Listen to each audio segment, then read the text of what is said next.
नमस्कार, देवभूमि एक्सप्रेस में आपका स्वागत है। मैं हूं आपके साथ दीपक भदौरिया। पंजाब में प्रधानमंत्री नरेंद्र मोदी की सुरक्षा में ढिलाई बरते जाने पर उत्तराखंड के मुख्यमंत्री पुष्कर सिंह धामी ने बड़ा बयान दिया है। मुख्यमंत्री ने कहा है कि प्रधानमंत्री की सुरक्षा में इस प्रकार की ढिलाई करने के बाद बेशर्मी करना बहुत ही निंदनीय है। उन्होंने कहा कि कांग्रेस का हमेशा से ही इतिहास रहा है कि वह लोकतंत्र की हत्या करने में विश्वास रखती है। इससे पहले भी कांग्रेस ने इमरजेंसी लगाई थी, तो वहीं अब प्रधानमंत्री की सुरक्षा के साथ खिलवाड़ किया है। यह घटना कांग्रेस की मानसिकता को दर्शाता है। और इस प्रकार से उनकी सुरक्षा में इस प्रकार की ढिलाई करना, इस प्रकार की गफलत करना, और मैं कहूँगा कि बेशर्मी की हद को पार किया है। इसकी जितनी निंदा की जाए कम है। हम उत्तराखंडवासी इस प्रकार की घटनाओं घोर निंदा करते हैं और निश्चित रूप से कांग्रेस का इतिहास रहा है कि कांग्रेस हमेशा लोकतंत्र की हत्या करने पर विश्वास करती है, चाहे इमरजेंसी लगाने का मामला हो, चाहे ताजा ये उदाहरण।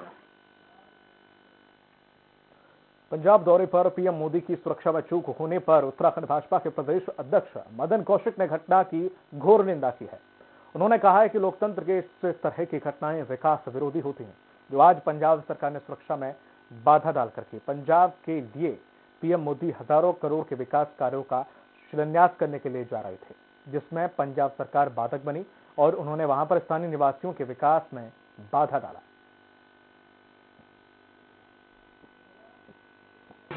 शिलान्यास प्रधानमंत्री जी को करना था। वहां के पंजाब के लोगों के लिए पंजाब की सरकार यदि विकास में इस प्रकार बाधक बन रही है, निश्चित रूप से पंजाब की सरकार की निंदा होनी चाहिए। सीएम पुष्कर सिंह धामी ने विकास नगर का दौरा किया। इस दौरान सीएम धामी ने हेमवती नंदन बहुगुणा उत्तराखंड चिकित्सा शिक्षा विश्वविद्यालय नवीनतम भवन का लोकार्पण किया। वहीं कार्यक्रम में सैन्य कल्याण मंत्री और गणेश जोशी और क्षेत्रीय विधायक सहदेव सिंह पुंडीर मौके पर मौजूद रहे। बता दें कि चिकित्सा शिक्षा विश्वविद्यालय नवीनतम परिसर 18 एकड़ भूमि में बना हुआ है। नंदन बहुगुणा चिकित्सा विश्वविद्यालय का ये नवीन परिसर का आज यहाँ पर लोकार्पण हुआ है। यहाँ पर काफी सारे हॉल, यहाँ पर अलग अलग रूम, अलग अलग व्यवस्थाएं की हुई। इस क्षेत्र में इस नवीन परिसर के बनने से चिकित्सा शिक्षा के क्षेत्र में और इसका विस्तार हुआ और एक अच्छे सेंटर के रूप में यहाँ पर धीरे डेवलप होगा। वहीं कैबिनेट मंत्री स्वामी यतीश्वरानंद ने अपनी विधानसभा हरिद्वार ग्रामीण में श्यामपुर क्षेत्र के निवासियों को बड़ी सौगात दी है। यहां गजीवाली और श्यामपुर क्षेत्र में स्वामी यतीश्वरानंद ने 2 करोड़ 30 लाख रुपए की सड़कों का उद्घाटन किया और ये सभी सड़कें उनके विधानसभा के कई गांवों में बनाई जाएंगी। इस दौरान स्वामी यतीश्वरानंद ने कहा कि इन सड़कों का निर्माण पूरा होने के बाद स्थानीय लोगों को बहुत लाभ मिलेगा। उनकी पहल से पिछले 50 सालों से खस्ताहाल पुरानी हरिद्वार सड़क भी बनकर तैयार होने वाली है। उन्होंने दावा किया है कि आने वाले समय में भी अपनी विधानसभा के विकास के लिए कई योजनाएं लाई जाएंगी।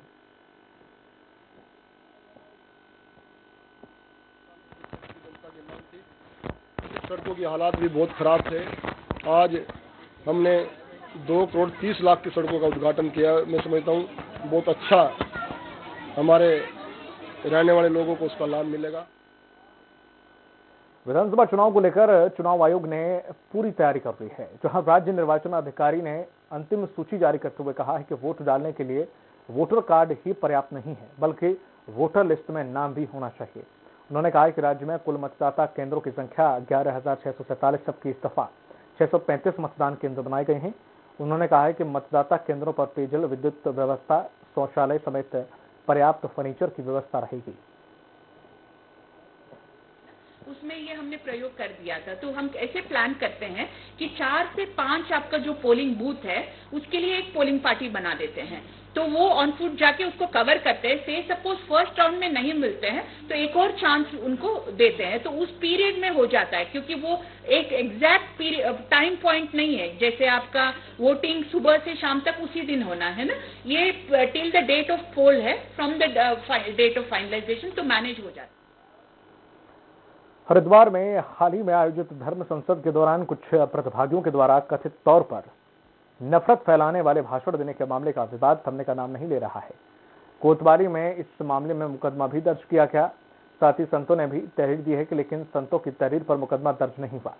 मामले की जांच के लिए 5 दिवसीय विशेष जांच टीम एसआईटी का गठन भी किया गया है। एसआईटी के गठन से संतों में आक्रोश उत्पन्न हो रहा है और इसके विरोध में संत समाज 16 जनवरी को प्रतिकार सभा का आयोजन करने जा रहे हैं, जिसमें देश के कोने कोने से साधु संतों को आमंत्रित किया गया है।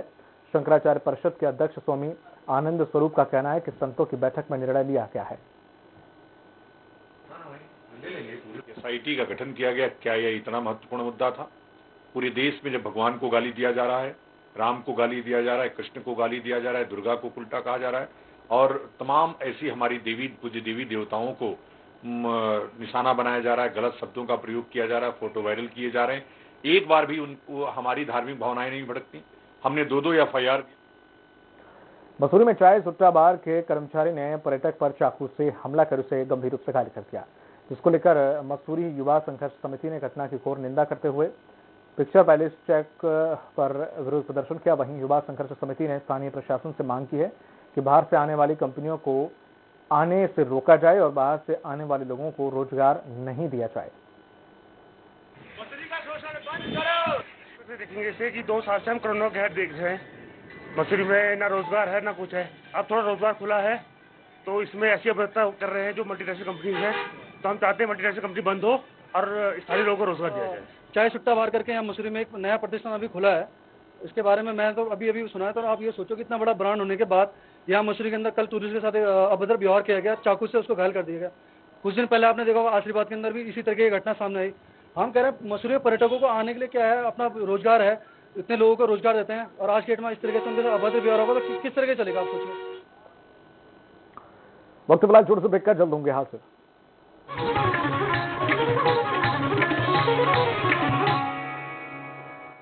किसानों की उन्नत फसलों के जैसे ही किसानों के जीवन में हो उन्नति, इसी संकल्प के साथ प्रदेश के युवा मुख्यमंत्री सीएम धामी किसानों को पहुंचा रहे हैं हर योजना का लाभ। आज प्रदेश में किसानों को 3 लाख रुपए तक का ऋण बिना ब्याज के उपलब्ध कराया जा रहा है। पीएम किसान सम्मान निधि के अंतर्गत पात्र कृषकों को प्रति वर्ष 6,000 रुपए का भुगतान उनके बैंक खातों में किया जा रहा है। उत्तराखंड में प्रधानमंत्री किसान मानधन योजना नामक वृद्धावस्था स्वैच्छिक और अंशदायी पेंशन योजना के अंतर्गत 60 वर्ष की आयु प्राप्त करने वाले कृषकों के लिए 3,000 रुपए की एक सुनिश्चित मासिक पेंशन की भी व्यवस्था की गई है। मृदा स्वास्थ्य कार्ड के प्रयोग से उत्तराखंड में आज लगभग 9 लाख कृषकों को निःशुल्क मृदा स्वास्थ्य कार्ड उपलब्ध कराए गए हैं। सुदूरवर्ती पर्वतीय क्षेत्रों में फार्म मशीनरी बैंक एवं मैदानी क्षेत्रों में कस्टम हायरिंग सेंटर स्थापित कर कृषकों तक कृषि यंत्रों की पहुंच बढ़ाई गई। प्रधानमंत्री फसल बीमा योजना के अंतर्गत 2017 से अब तक प्रदेश में लगभग 6 लाख कृषक बीमित किए गए हैं और 1,02,577 कृषकों को 2,316.26 लाख क्षतिपूर्ति का भुगतान किया गया है। दुग्ध समितियों के सचिवों हेतु मैदानी क्षेत्रों में 50 पैसे एवं पर्वतीय क्षेत्रों में 1 रुपए प्रति लीटर दूध में प्रोत्साहन राशि बढ़ाई गई। उत्तराखंड में किसानों को मिल रहा है केंद्र और प्रदेश सरकार की हर योजना का लाभ। किसानों के लिए समर्पित उत्तराखंड की धामी सरकार का यही है प्रयास। कुछ तो बात है, उत्तराखंड खास है। 2016 में शिवराज सरकार के द्वारा जोर शोर से आनंद विभाग के गठन के बावजूद 2022 में विभाग के बंद होने का क्या है कारण? क्या विभाग की लापरवाही बनी इसकी मुख्य वजह? कोरोना की तीसरी लहर के बीच प्रदेश में लगातार बढ़ रहे कोरोना मरीजों की संख्या के बाद भी सरकार का 14 से 28 जनवरी तक आनंद उत्सव मनाना कितना है उचित? जनता मांगे जवाब में आज आफत की आहट के बीच आनंद उत्सव शाम 7 बजे एसपी त्रिपाठी के साथ।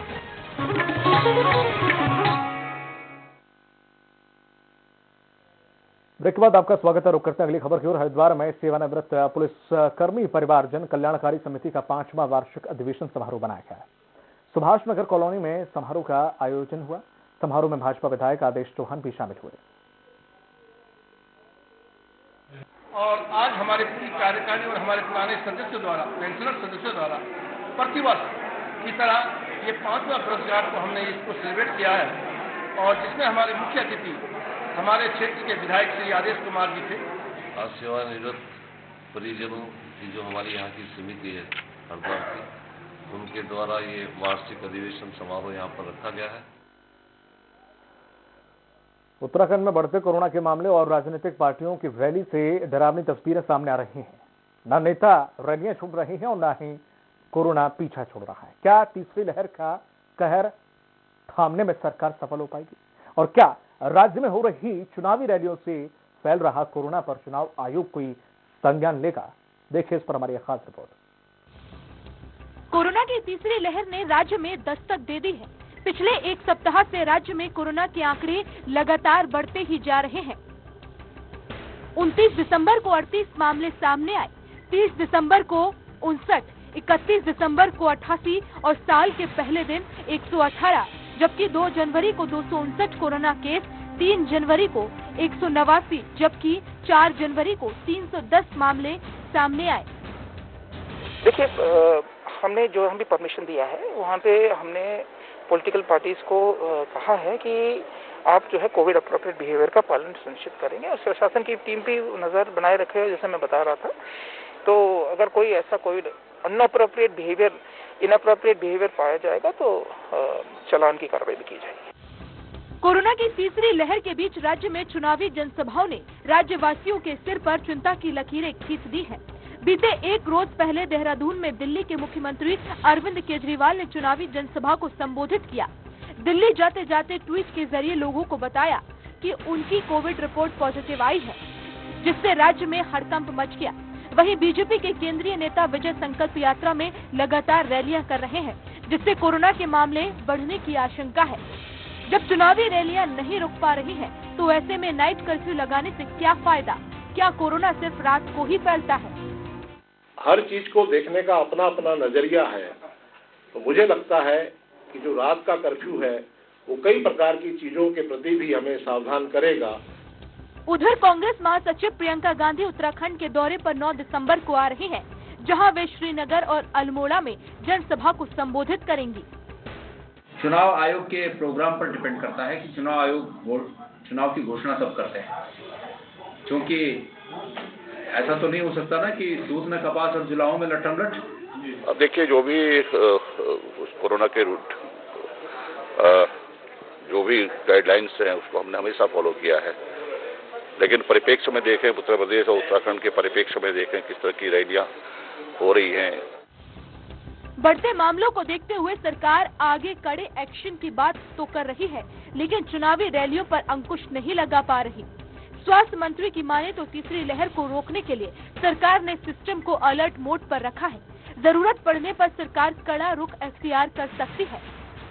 और ये जरूर है कि केस बढ़ रहे हैं, लेकिन सुगध ये है कि जो केस आ रहे हैं उन केसों की जो हिस्ट्री है उसका पूरा अध्ययन करके देखा जा रहा है कि भाई कहाँ से वो आए हैं। अभी हमने जो विदेशी फ्लाइट हैं जो हमारे यहाँ बॉर्डर जिले हैं उन पे भी कर दिया कि भाई वहाँ 100% जो है अब चेकिंग भी की जाएगी और RT-PCR जांच भी की जाएगी।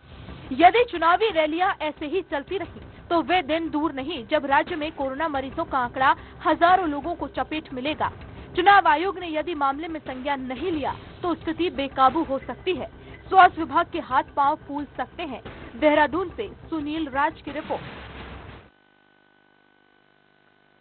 दावी सरकार ने चुनाव से ठीक पहले श्रीनगर पालिका को भंग कर उसे नगर निगम बनाने के आदेश जारी किए हैं। तो वहीं श्रीनगर पालिका को नगर निगम बनाने के फैसले का पूर्व मुख्यमंत्री हरीश रावत ने स्वागत किया।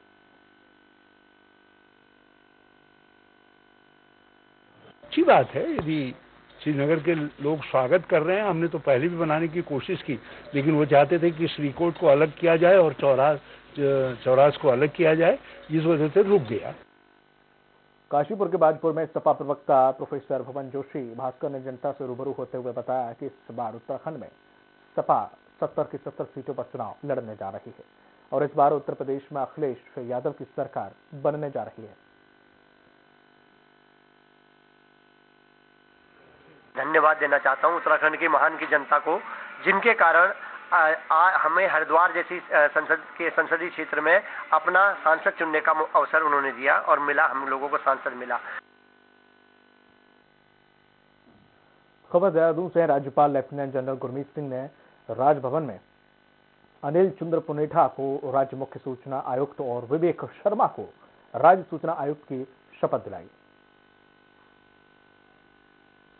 भारत की प्रभुता और अखंडता अक्षुण्ण रखूंगा तथा मैं सम्यक प्रकार से और श्रद्धापूर्वक तथा अपनी पूरी योग्यता, ज्ञान और विवेक से सच्ची श्रद्धा और निष्ठा रखूंगा। मैं भारत की प्रभुता और अखंडता अक्षुण्ण रखूंगा तथा मैं सम्यक प्रकार से और श्रद्धापूर्वक तथा अपनी पूरी योग्यता। खबर देहरादून से। आम आदमी पार्टी के सैनिक प्रकोष्ठ अध्यक्ष ने भाजपा और कांग्रेस पर निशाना साधा है। उन्होंने बीजेपी को फौज विरोधी मानसिकता बताया और कर्नल सुनील कोटनाल ने कहा है कि सैनिकों के सम्मान से बीजेपी और कांग्रेस परेशान है। कर्नल ने सैनिक के नाम पर राजनीति करने का आरोप लगाया। एक स्टेटमेंट दी है कि केजरीवाल जी जो है ये राजनीति खेल रहे हैं। मैं सिर्फ उनसे ये पूछना चाहता हूं कि ये जो 2 घोषणाएं उन्होंने की हैं, क्या भाजपा इन घोषणाओं को अच्छा नहीं मानती? मसूरी में महिला कांग्रेस अध्यक्ष जसबीर कौर के नेतृत्व में कार्यकर्ताओं ने एसडीएम के माध्यम से जिलाधिकारी देहरादून को ज्ञापन सौंपा है, जिसमें प्राइवेट स्टेटों के नोटिफाइड और डी नोटिफाइड किए जाने की मांग की गई है। जसबीर कौर ने कहा है कि पूर्व में करोड़ों रुपए खर्च कर सरकार के द्वारा सर्वे ऑफ इंडिया से 218 प्राइवेट स्टेटों का सर्वे का कार्य कराया गया, जिसको सर्वे का कार्य पूरा हो चुका है, परंतु जिलाधिकारी के द्वारा सर्वे रिपोर्ट पर हस्ताक्षर नहीं किए गए। ये डिक्लेयर होना बहुत जरूरी है क्योंकि जनता बहुत परेशान है। लोगों को अपने मकान बनाने हैं। कई लोगों ने मकान वैसे ही बना दिए क्योंकि जरूरत है, हर आदमी को घर की आवास की जरूरत है और ये डिक्लेयर करना बहुत आवश्यक है क्योंकि ये कई समय से पेंडिंग पड़ा है। मैं पूर्व में भी 2 बार ज्ञापन दे चुकी हूँ एसडीएम साहब को भी और डीएम साहब को भी कि इसमें जल्द से जल्द निर्णय लिया जाए। बाजपुर के ग्राम जगन्नाथपुर में खनन से भरे डंपर ने पिकअप को टक्कर मार दी, जिससे पिकअप में सवार पिता पुत्र गंभीर रूप से घायल हो गए। दोनों को काशीपुर के एक निजी अस्पताल में ले जाया गया, जहां इलाज के दौरान घायल पिता की मौत हो गई है। मृतक का नाम खलील अहमद और उसके बेटे का नाम जुनैद है। और इसमें 3 वाहन, जिसमें आगे एक बस थी, उसके पीछे एक ये पिकअप था जो दूध का पिकअप था और उसके पीछे एक डंपर चल रहा था और बस ने अचानक ब्रेक लगाया और उसके बाद तीनों ही वाहन, क्योंकि बहुत कम दूरी बनाकर एक दूसरे से चल रहे थे, तो तीनों ही वाहन आपस में टकरा गए। चमोली के बद्रीनाथ धाम में बर्फबारी से सीमांत क्षेत्र शीतलहर की चपेट में आ गया है। बद्रीनाथ धाम, हेमकुंड साहिब और ओली में बर्फबारी हो रही है, जिससे निचले इलाकों में शीतलहर का प्रकोप जारी है। वहीं निचले इलाकों में बारिश का भी दौर जारी है, जिससे लोगों को अपने घरों में कैद होना पड़ रहा है। उत्तराखंड में मौसम का मिजाज बदल रहा है। उत्तराखंड के अलग अलग हिस्सों में बारिश और बर्फबारी देखने को मिली है। राजधानी देहरादून में भी रिमझिम बारिश हो रही है और मौसम विभाग के निदेशक विक्रम सिंह ने कहा कि 2200 से 2500 फीट की ऊंचाई वाले जो क्षेत्र है वहां बर्फबारी होने की संभावना है और कुछ जगह ऐसी हैं जहां पर भारी बर्फबारी देखने को मिलेगी, जैसे उत्तरकाशी, चमोली, पिथौरागढ़, रुद्रप्रयाग, बागेश्वर, इनमें बर्फबारी देखने को मिलेगी। मौसम विभाग की तरफ से ये कहा गया है कि आने वाले समय में भी मौसम में ऐसे ही बदलाव होते रहेंगे। प्रदेश में ज्यादातर जगहों में हल्की से मध्यम बारिश और साथ साथ जो बर्फबारी है, जो हमारे 2200 या 2500 मीटर और उससे अधिक ऊंचाई के जो क्षेत्र हैं, तो उसमें हल्की से मध्यम दर्जे तक की जो है बर्फबारी भी वो भी देखने को मिलेगी। उत्तराखंड में मौसम ने एक बार फिर से करवट ली है। पहाड़ों में बर्फबारी और निचले इलाकों में बारिश का सिलसिला जारी है। मौसम के बदले मिजाज से सर्द हवाओं के बीच कड़ाके की ठंड पड़ने लगी है। मौसम विभाग के अनुसार अगले 2 दिन प्रदेश में बादलों के बीच बारिश और बर्फबारी जारी रह सकती है। मौसम विभाग का पूर्वानुमान एक बार फिर सटीक बैठता नजर आ रहा है। पहाड़ों में जहां लगातार बर्फबारी हो रही है, तो वहीं मैदानी मूल के इलाकों में शीतलहर का कहर देखा जा रहा है और आज की बात करें हम तो झमाझम बारिश हो रही है। मौसम विभाग ने तकरीबन 24 घंटे का अलर्ट जारी किया है। पहाड़ी इलाकों में, ऊंचे पहाड़ी इलाकों में बर्फबारी की संभावना जताई थी, जबकि मैदानी मूल के इलाकों में लगातार भारी बारिश की संभावना बताई गई थी। वहीं देहरादून में अभी बारिश हो रही है। आप साफ तौर पर देख रहे हैं कि किस तरह से यहाँ पर बारिश हो रही है और पहाड़ों में खासकर लगातार बर्फबारी का मौसम बना हुआ है और लगातार बर्फबारी हो रही है। यमुनोत्री की बात करें, गंगोत्री की बात करें, केदारनाथ की बात करें, बद्रीनाथ की बात करें, तो लगातार बर्फबारी हो रही है और वहां का जो जनजीवन है वहां बर्फबारी के चलते अस्त व्यस्त है।